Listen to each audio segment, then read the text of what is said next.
Ayun, binumba ng pressure. Ang lakas oh. So, welcome po sa ating vlog guys. Good morning. Honda Click 125. Madaling maubos yung coolant. Check natin. Let's go guys. Siyempre, ito na yung motor na guys.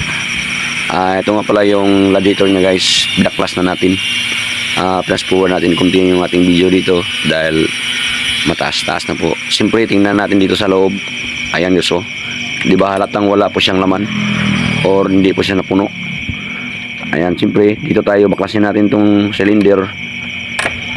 Dahil sa pag ganitong sitwasyon guys na madaling maubos yung coolant natin or sumingaw dito sa ating radiator, mayroon po siyang usok na lumalabas or mayroon po siyang bula-bula ng unti dito sa ating coolant.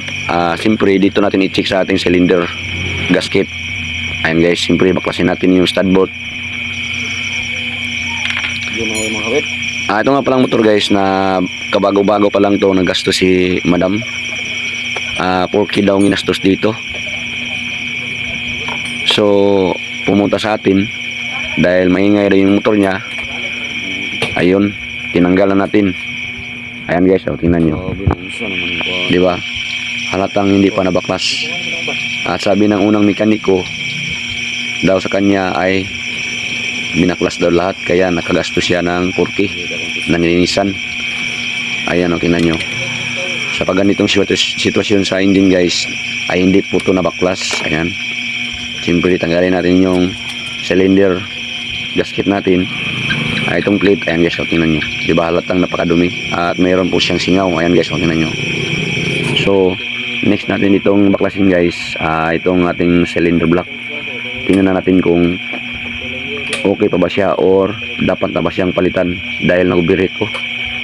Sa pag ganitong sitwasyon ng mga motor guys na mga may radiator, pag mag-check yung overheat dito sa ating dashboard dito sa harap, ay dapat po ipatingin nyo kaagad sa mekaniko. Ayan guys, simple. Ayan tingnan nyo. Mayroon po siyang gas-gas. Simple, palitan natin ng bago. Ayan. Pati din itong piston guys, tingnan nyo. Pag gas-gas na yung cylinder block natin, pati din itong piston madadamay dahil silang dalawa yung magkasama. Ayan guys, tingnan nyo. Siyempre, check din natin dito sa ating pump ng coolant. Ayan. Ayun, sobrang dumi oh. Tingnan nyo yung coolant dito sa loob. Try natin yung ilagay sa ating kamay. Mayroon po siyang dumi. Kaya nga pala to guys na nagaganito dahil masingaw na po yung cylinder gasket natin. Ayan. Madaling maubos yung coolant dahil lumalabas siya sa reservoir. Dahil mayroon po siyang pressure galing sa ating piston papunta doon sa ating radiator. Ayan guys. Meron na po tayong ipapalit nyo guys.